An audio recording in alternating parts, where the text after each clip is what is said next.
आऊज़ु बिल्लाहि मिनश शैतानिर रजीम। बिस्मिल्लाहिर्रहमानिर्रहीम। अल्लाहुम्मा सल्लि अला सय्यदना मौलाना मुहम्मदिन व अला आलिहि व सहबिही व बारिक वसल्लम। तमाम तारीफ़ें रब्बुल इज़्ज़त की हैं जो तमाम जहानों को पालने वाला है। मैं हूँ हकीम आमिर शहज़ाद डस्का से। नाज़रीन किराम, आपकी खिदमत में हुक्म कदीम का माल जाती रुझान, उनकी गहरी फ़िक्र, अमराज के दफ़ा के लिए हिफ़्ज़ान सेहत पर उनका फ़लसफ़ा, उनके माल जाती वाक़यात और उनके अक़वाल आपकी खिदमत में अर्ज़ करता हूँ। साथ में इल्मुल अकाकीर यानी जड़ी बूटियों की सही शक्ल व सूरत, उनके नाम, उनके फ़ायदे मैं आपकी खिदमत में अर्ज़ करता हूँ। और ख़ास तौर पर साहिबान कमाल के सीने के राज मैं आपकी खिदमत में अर्ज़ करता हूँ। वो नुस्खा जात जो पहले सीनों में मख्फी थे, मैं उनको ज़ाहिर करता हूँ, उनसे पर्दा उठाता हूँ आपकी खिदमत में। तो नाज़रीन, मैं बारहा आपकी खिदमत में अर्ज़ कर चुका हूँ कि ज़िंदगी का एक तवील अरसा सैर व सियाहत में गुज़रा, सफ़र में गुज़रा।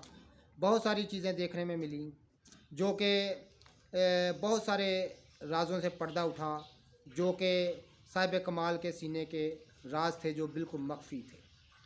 तो जब उनसे पर्दा उठता तो नाज़रीन किराम, खोदा पहाड़ निकला चूहा के मज़दाक होता। जो कि लोगों में बहुत ज़्यादा मकबूल चीज़ें थीं, मैं उनसे जब पर्दा उठाता तो वो मामूली चीज़ें निकलती। तो ऐसी ही चीज़ें, लाजवाब चीज़ें मैं आपकी खिदमत में अर्ज़ करता रहता हूँ। जितने भी मेरे दोस्त अहबाब चैनल पर नए हैं, चैनल को सब्सक्राइब ज़रूर किया करें, बेल आइकन को ज़रूर प्रेस किया करें ताकि हर नई आने वाली वीडियो का नोटिफिकेशन आपको मिलता रहे। नाज़रीन किराम, आज एक मजमाबाज के सीने का राज मैं आपकी खिदमत में अर्ज़ करने जा रहा हूँ, जो कि सियालकोट के इलाका में आया करता था। गालबन हर हफ्ते बाद सियालकोट की सब्ज़ मंडी में वो मजमा लगाया करता था और बहुत मकबूल हो चुका था। इतना मकबूल हो चुका था कि मैं आपको बता नहीं सकता। गालबन ये 97-98 यानी 97 या 8 की बात है। वो सब्ज़ मंडी में आया करता और हफ्ते बाद आया करता था, तो जोलियाँ भर कर वो पैसे समेट कर जाया करता था। उस ज़माने में 10-20 रुपये ये लोग लिया करते थे, लेकिन वो फिर भी बहुत सारे पैसे वहाँ से जमा कर कर ले जाया करता था। और गालबन वो आकर ये सदा लगाया करता था, क्योंकि वो पंजाबी ज़बान में इस्तेमाल करता था, तो मैं उस तरह वीडियो में ज़ुबान इस्तेमाल नहीं कर सकता, क्योंकि अच्छा नहीं इंसान लगता। तो मैं आपको चलो थोड़ी सी उसकी बात बता देता हूँ। वो आकर ये आवाज़ लगाया करता था कि मैं औज़ू ख़ास का मकैनिक हूँ। तो पंजाबी में जो लफ्ज़ इस्तेमाल करता था वो इस्तेमाल करने वाले नहीं हैं। तो चूँकि वहाँ मंडी में ज़्यादातर मर्द हजरात ही होते हैं, ख़वातीन नहीं होती, तो लोग भी उसकी शौक़ से ये बात सुना करते थे। यानी ये बात सुनने के लिए लोग भी बेताब रहते थे। वो मज़ाक के तौर पर ये बात कर दिया करता था, लेकिन लोगों में काफ़ी मकबूल हो गए। वो आकर ऊंची सारी, वो उसके पास स्पीकर होता था जो हाथ में पकड़ने वाला माइक होता था, उसे वो सदा लगाया करता था कि मैं औज़ू ख़ास का मकैनिक आ गया हूँ। जिसका औज़ू ख़ास जो है वो ख़राब है वो मेरे पास आ जाए। जिस तरह आप मोटरसाइकिल के मकैनिकों के पास जाते हैं, गाड़ी के मकैनिकों के पास जाते हैं, इस तरह मैं औज़ू ख़ास का मकैनिक ख़ास हूँ, मेरे पास आ जाए। ये वो सदा लगाया करता था। मुझे कुछ लोगों ने बताया कि एक मजमाबाज है और वो सांप का तेल तैयार करता है। सांप और सांडा और इस तरह के 2-3 जानवर वो साथ ले आया करता था लोगों को दिखाने के लिए। तो उनके सामने उनकी वो चर्बी निकाल कर, यानी उनके जिस्म से उसका गोश्त और चर्बी निकाल कर वो पताल जंतर के लिए सबके सामने तेल निकाला करता था, सबके सामने। और उसका ये शोभा था, उसकी महारत थी कि हाथ की उसकी सफाई थी कि हाथी के दांत चबाने के और दिखाने के, और ये उसकी महारत थी, हाथ की सफाई थी। तो मैंने काफ़ी उसकी शोहरत सुनी, बड़ी उसकी शोहरत सुनी कि सियालकोट की सब्ज़ मंडी में, याद रखें। तो मैं आपकी खिदमत में बारहा अर्ज़ कर चुका हूँ कि मेरा काफ़ी अरसा कसूर तक मैंने काम किया है।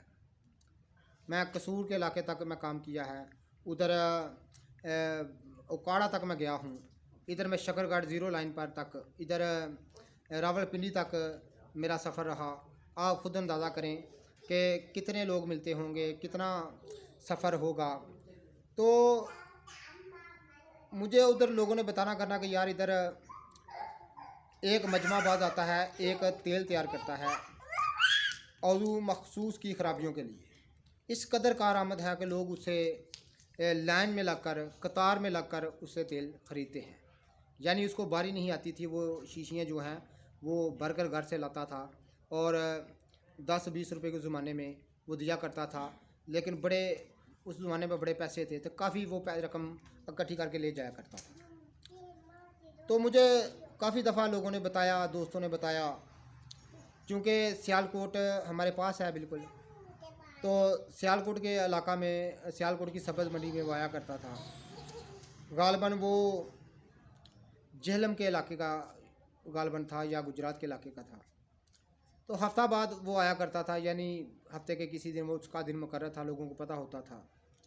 तो लोग जो सब्ज़ी ख़रीदने सब्ज़ मंडियों से आते हैं तो वो पहले ख़ुद इस्तेमाल करते थे, फिर दोस्तों के लिए, कोई किसी ने कह देना यार मेरे लिए भी ले आना। इस तरह उसकी बहुत ज़्यादा बिक्री थी। गालबन मेरे ख़्याल से वो छोटी छोटी शीशियों में 3-4 सेर आयल जो है वो सेल कर दिया करता था। आप खुद अंदाज़ा करें कि उसकी कितनी बिक्री थी। लोगों ने अजीबो गरीब उसके मतलब बातें मुझे बतानी करी। मैं चलो देखते हैं यार किसी दिन, कोई बात नहीं। तो मजमाबाज लोग जो होते हैं, आपको पता है कि बहुत शातिर किस्म के लोग होते हैं, बड़े हाथ की इनकी बहुत सफाई होती है और ज़ुबान के बड़े चरब होते हैं। बड़े शातिर किस्म का वो इंसान था, छोटे से कद का था। तो कद उसका छोटा था लेकिन ज़रा जिस्मानी बारा था, जिस्म उसका भारी था और मज़ाक बहुत करता था, उसकी आदत थी। तो मैं भी उनके कहने पर, मुझे बताया कि वो फ़लाँ दिन आता है, मुझे दिन याद नहीं, तो मैं भी सियालकोट मंडी सब्ज़ मंडी में चला गया। सुबह सुबह, यह गर्मियों के दिन थे, तो मैं सुबह सुबह यहाँ बाइक निकाली, नमाज़ पढ़ी, नमाज़ पढ़ने के बाद अपनी बाइक निकाली, ऊपर बैठ कर चला गया। तो मैंने पूछा किसी से उधर के, वो यार मजमाबाज तेल वाला आता है तो वो किस जगह पर मजमा लगाता है। उन्होंने बताया कि आप सब्ज़ मंडी सारी गुजर जाएं और आगे जाकर जो चौक आएगा उसमें के साथ एक प्लाट है खाली, उसमें वो मजमा लगाता है। तो मैं वहाँ गया तो उसके जो करिंदे थे, चेले थे, वो सामान बाहर निकाल रहे थे गाड़ी से। यानी वो उस दौर में गाड़ी पर आया, एक पुरानी मॉडल की कार थी, उसमें आया करता था। तो मैं उधर, एक साथ चाय वाली दुकान थी, मैं उधर चाय पीने लगा और उधर जाके बैठ गया, उसको देखता रहा। तो वो खुद आके मेरे पास चाय वाली दुकान पर आके बैठ गया चाय पीने के लिए, लेकिन उसको तो नहीं पता था कि मैं कौन हूँ। तो मुझे चाय वाले ने बताया कि ये भाई साहब जो हैं यहाँ पर मजमा लगाते हैं। वो गाड़ी से सांप वगैरह ये वाले चीज़ें ऐसी निकाल रहे थे, ज़िंदा सांप और सांडा वगैरह। तो मैंने कहा चलो ठीक है। मैंने भाई साहब मैं भी आपसे तेल ख़रीदने आया। उन्होंने कहा अभी निकालते हैं फिर ले लेना। तो मैं चलो ठीक है, मैं आपका इंतज़ार करता हूँ। मैं कितना टाइम लग जाएगा? उसने कहा अभी घंटा एक लग जाएगा, हम तैयारी कर रहे हैं, घंटा एक लग जाएगा। तो पताल जंतर का एक मशहूर तरीका है तेल निकालने का, इंशाल्लाह ताला कभी निकाल के आपको दिखाएंगे कि पताल जंतर किसको कहते हैं। तो वो पताल जंतर वो बाहर निकाल रहे थे, उन्होंने एक बोरी से उपले निकाले और कोले वगैरह निकाले और सारी सेटिंग करके। तो ये बात ज़रा लंबी हो जाएगी। पताल जंतर का तरीका इंशाल्लाह ताला हम वीडियो में आपको बताएंगे, पताल जंतर किसको कहते हैं। तमाम चीज़ें हमारे पास मौजूद हैं, डेरे पर हम ये काम करते हैं, अद्वियात की ऐसी तैयारियों की। तो इंशाल्लाह ताला किसी दिन पताल जंतर का तरीका आपको ज़रूर बताएंगे कि पताल जंतर से कैसे तेल निकाला जाता है, जड़ी बूटियों के बीजों से या ऐसी चीज़ों से कैसे तेल निकाला जाता है, ये आपको तरीका सुनाएंगे। ये ख़ास सन्यासियाना तरीके हैं, पताल जंतर, बालू जंतर, ये तमाम चीज़ें इंशाल्लाह ताला हम आपको बताएंगे। तो वो अपना सामान निकाल रहे थे, तो मैं उधर बैठा देख रहा था। उन्होंने, वो शख्स जो है उसने चाय पीकर जब वो सामान निकाल लिया तो चाय पीकर वो वहाँ चला गया और माइक अपने हाथ में पकड़कर, स्पीकर पकड़कर आवाज़ें लगाने लगा। पहले लंबी चौड़ी उसने तकरीर की, हमदो सना बयान की उसने। तो हमदो सना बयान करने के बाद उसने कहा कि मैं औज़ू ख़ास का यानी वो पंजाबी ज़ुबान इस्तेमाल करता, वो मैं कर नहीं सकता क्योंकि अच्छा नहीं इंसान लगता। तो चलो मैं उसका मुतबादल लफाज इस्तेमाल कर लेता हूँ। वो कहता था कि औज़ू ख़ास का मैं मकैनिक आ गया हूँ, जिसका औज़ू ख़ास ख़राब है वो मेरे पास आ जाए। जिस तरह आप वर्कशॉपों में जाते हैं, मोटरसाइकिलों की वर्कशॉप में, कहीं ट्रैक्टर की वर्कशॉप में जाते हैं, आप इसी तरह मेरे पास आ जाएं और अपनी ख़राबी को दूर करें। तो लोग उसके इर्द गिर्द जमा होने शुरू हो गए। तो लोग उसको जानते भी थे और से दराज से उधर आ रहा था काफ़ी सालों से, और यकीन जाने के जोलियाँ भरकर वो पैसे लेकर जाया करता था। मैं जब काफ़ी लोग जमा हो गए, मैं देखता रहा तो मैं गौर से उसको देखता रहा, क्योंकि उसके हाथ की सफाई थी। उसने पहले एक काला सांप था, नाग जो है, वो किसी से ख़रीद लाता था, किसी सपेरे वगैरह से जो सांपों को पकड़ने वाले थे। तो उस ज़माने में 100-150 रुपये का सांप आ जाया करता था, एक सांडा ख़रीद लाया करता था, और साथ में थोड़ी सी चर्बी हुआ करती थी। वो कहता ये रिच की चर्बी है, और इस तरह की चीज़ें यानी वो लेके आया करता था। तो नाज़रीन, इस रात से मैं पर्दा उठाऊंगा। खोदा पहाड़ निकला चूहा, मैं आपकी खिदमत में ज़रूर अर्ज़ करूंगा कि उनका नुस्खा असल क्या था। एक मामूली चीज़ थी जिससे वो इतना लाखों रुपया वो अपनी ज़िंदगी में कमा के गया है। तो ऐसे ही राजों से मैं पर्दा उठाता रहता हूँ। मैं हूँ हकीम आमिर शहजाद डस्का से। तो ज़रूर कदर जानिएगा। चैनल को सब्सक्राइब ज़रूर कीजिए, बेल आइकन को ज़रूर प्रेस कीजिए, और वीडियो को शेयर ज़रूर कीजिएगा। तो नाज़रीन, वो उसने चर्बी निकाली जानवरों की, सांप की, सांडे की, और रिछ की चर्बी निकाल कर उसने पताल जंतर में बंद की, और वहाँ पर उसे इर्द गिर्द उपले चुनकर आग लगा दी। आग लगाकर फिर वो उसने स्पीकर हाथ में पकड़ लिया और कह रहा है अभी तैयार हो रहा है। तो जिस चीज़ को भी ज़रूरत है, जो भी मकैनिक से इलाज करवाना चाहता है, ये वही यही लफ्ज़ बोलता था कि औज़ू ख़ास का मकैनिक। वो क्योंकि पंजाबी ज़बान बोलता था तो लफ्ज़ बहुत अच्छा नहीं लगता, तो वो बड़े ज़ोर से बोलते, लोग उसे शौक़ से ये लफ्ज़ सुना करते थे। यानी वो इस मज़ाक में, इस लहजे में बात करता था कि लोगों को ज़रा भी गुस्सा नहीं आता था, लोग शौक़ से इसे ये लफ्ज़ सुना करते थे और हंसा करते थे। तो वो कहने लगा कि मैं औज़ू ख़ास का मकैनिक हूँ, तो जिसने भी औज़ू मखसूस में, ख़ास में ख़राबी है तो मेरे पास आ जाए, बस मेरा सामान तैयार है। तो नाज़रीन, वो थोड़ा सा तेल निकला करता था, उसमें 3-4 तोले वो तेल निकला करता था, और यूं ही वो तेल में जो मिक्स कर दिया करता था। कहता था कि ये तेल है, आम तेल है, तिलों का तेल है, इसमें देखो मैंने मिक्स कर दिया। तो कोई उनके सामने, वो उसके जो चेले हैं, वो कोई 40-50 शीशियाँ छोटी छोटी जो होती हैं, ड्रापर वगैरह, ऐसी शीशियाँ भर लिया करते थे। लेकिन वो घर में से तैयार करके लाया करता था अपनी गाड़ी में, उसमें कोई 400-500 शीशी तैयार करके साथ लेकर आया करता था। तो मैं देखता रहा, उसका सारा मामला देखता रहा।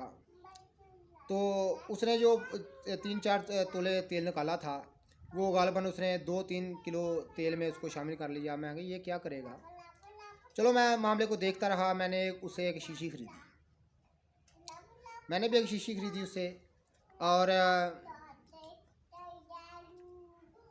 मैंने कहा कि मैं यार हकीम हूँ, डस्के से आया हूँ, तो मैं उसको बात सुनाना चाहता था। लेकिन वो बड़ा शातिर किस्म का इंसान था, बड़ा तेज़ किस्म का इंसान था। वो कहने लगा जी बहुत सारे हकीम हमारे कदमों में आप बैठे होते हैं, आप क्या चीज़ हैं। तो बड़े बड़े हकीम हमारे कदमों के नीचे, कदमों के तरफ बैठे हुआ करते हैं और हमारी खिदमत वाजा करते हैं। हम अपने ज़माने के बाकमाल लोग हैं। मैंने कहा ठीक है। तो मैं वापस आ गया, फिर मैं अगले हफ्ते गया, फिर मैं अगले हफ्ते, इस तरह मैं 4-5 दफ़ा उसके पास गया। तो मैंने कहा यार लोगों को बड़ी शफा हो रही है तुम्हारे तेल से, मैंने भी जाकर लोगों को दिया है बड़ी शफा। तो मुझे ऐसा करो, तुम ना मेरे साथ को सौदा करो, मुझे 100 शीशी तैयार करके दो और अपनी रकम ले लो। कहने लगा कि हम अपनी पूरी रकम लेंगे जितने की हम बेचते हैं। गाल पर 15-20 रुपए की देता था उस ज़माने में। तो आप जितने की मर्ज़ी सेल करें, हम आपको तैयार कर देंगे। मैंने कहा कि आपके पास अभी तैयार है? उसने कहा आप भाई साहब आपकी मर्ज़ी है कि 1000 शीशी ले जाएं। तो उसकी बातों से अंदाज़ा हो रहा था मुझे कि ये घर से तैयार करके लेकर आता है। मैंने कहा दिखाओ, वैसे तो नहीं झूठ बोल रहे। उसने दिखाया मुझे, एक थैले में काफ़ी ज़्यादा शीशियाँ थी जिनमें तेल से पुर थी। तो मैं समझ गया कि ये सब जो ड्रामे करता है, सांप की चर्बी निकालना और सांडे की चर्बी निकालना और रिछ की चर्बी डालना, ये सब इसके ड्रामे हैं। असल ये कोई किसी जड़ी बूटी से ये तेल तैयार करता है। तो मुझे कहने लगा कि बताएं कितनी चाहिए। मैंने कहा यार मैं पैसे भूल गया घर, तो इंशाल्लाह अगले नेक्स्ट हफ्ते में आऊँगा तो मैं आपसे ले लूँगा। कहने लगा कोई बात नहीं। तो मैंने कहा बात सुनो कि अगर मैं तुम्हारे डेरे पर आ जाऊँ, तुम्हारे घर पर आ जाऊँ, तो उधर ठीक नहीं है, तुझसे कहा आ जाओ। तो गालबन मेरा ख्याल है कुछ याद नहीं मुझे, या जेलम का या गुजरात का उसने मुझे बताया एड्रेस। तो मैंने कहा ठीक है, मैं तुम्हारे घर आ जाता हूँ, कोई मसला नहीं। लेकिन वो मैं नहीं गया। वो फिर सियालकोट मंडी में वो आया तो मेरी फिर उससे मुलाकात हुई। तो कहने लगा यार आपने क्या चाहते हैं आप? ख़रीदना तेल तो हमसे ख़रीदे, जितना मर्ज़ी ख़रीदें। तो उसको ना थोड़ा सा को मसला था उसको। तो मुझे कहने लगा मौलवी, चूँकि पंजाबी ज़बान वो इस्तेमाल ठोस पंजाबी ज़बान इस्तेमाल करता था। मुझे कहने लगा मौलवी तेरे साथ मुझे कोई काम है तो तुम उधर बैठो। तुम कहते हो मैं हकीम हूँ, तो कोई काम है तो तुम उधर चाय वाली दुकान पर बैठो, तो मैं फ़ारग होकर तुमसे कोई बात करनी। मैं ठीक है। मैं उधर चाय वाली दुकान पर बैठ गया, चाय पीने लगा। वो फ़ारग होकर आ गया तो मुझे अलहदगी में ले गया, तन्हाई में ले गया जहाँ लोग नहीं, हजूम नहीं था। तो मुझे कहने लगा यार वाकई तुम हकीम हो? मैंने कहा। मैं उसको अपना विजिटिंग कार्ड दिखाया डस्के का। मैंने ये देखो मैं हकीम हूँ। तो कहता कि हमारा तेल आप इस्तेमाल कराते हैं? मैंने कहा जी मैं मरीज़ों को कराया, बहुत बड़ी शफा हुई है। तो कहने लगा वाकई तुम्हें माल चाहिए? मैंने कहा चाहिए। तो कहने लगा फिर तुम हर बार बात करते हो लेते नहीं हो, ऐसा करो तुम 10 रुपये के हिसाब से हमसे शीशियाँ ले लो। तो जितनी तुम कहा करोगे हमारा आदमी लड़का करिंदा जो है उधर आए करेगा, आपको शीशी दे जाया करेगा और पैसे ले जाया करेगा। मैंने कहा यार ठीक है। तो मुझे कहने लगा यार कोई ताकत के लिए अच्छा सा कोई नुस्खा मुझे तैयार करके दो, कोई मजून वगैरह तैयार करके दो, तो फिर मैं दोस्ती पक्की समझूंगा। मैं कहा ठीक है, तो मैं तैयार कर देता हूँ, कोई ऐसा मसला नहीं। कितने पैसे लगेंगे? मैं या कोई पैसा नहीं तुमसे लेंगे, तुम हमारे दोस्त हो। बड़ी मोहब्बत के साथ मैंने उससे दोस्ती कर ली, क्योंकि वो एक शातिर किस्म का इंसान था, बहुत तेज़ आदमी था और उस नुस्खे को अपने सीने में वो मख्फी रखा हुआ था। तो नाज़िर बहुत ही उसका तेल का आरामद था और बहुत ज़्यादा लोग उसको इस्तेमाल किया करते थे। तो मैंने कहा ठीक है। ऐसे आस्ता आस्ता उससे दोस्ती बढ़ती गई और वो मेरे साथ मुलाकातें करने लगा। मैंने उसको एक दवाई तैयार करके दी, वो काफ़ी उसको अच्छी लगी, बड़ा खुश हुआ। तो मैंने कहा एक दिन कि यार सीधी बात बताओ, ये कौन सा तुम तेल इस्तेमाल करते हो? ये तुम्हारा तो हाथ की सफाई है, ये जो तुम सांप की चर्बी डालते हो या रिछ की चर्बी डालते हो। तो वो कहने लगा हकीम साहब आपको तो पता है कि ये तो हम लोगों को दिखाने के लिए करते हैं, असल तो नुस्खा इतना सांप का तो तेल का निकालना इतना 10-15-20 रुपए में तो कोई नहीं ना देता, ये तो हम सिर्फ दिखाने के लिए करते हैं, असल तो नुस्खा आपको पता ही है, कोई और होगा। तो मैंने कहा यार वो नुस्खा दे दो, किसी का भला हो जाए।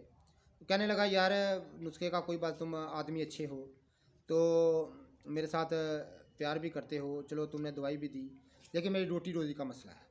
मैं यार तुम्हारे इलाके में मैं कौन सा जाके रोटी रोज़ी तुम्हारी ख़राब करनी है, या मैं कोई मजमेबाज हूँ? मैं मजमेबाज नहीं हूँ, मैं तो वैसे नुस्खा सिर्फ जानना चाहता हूँ, मेरे शौक़ है।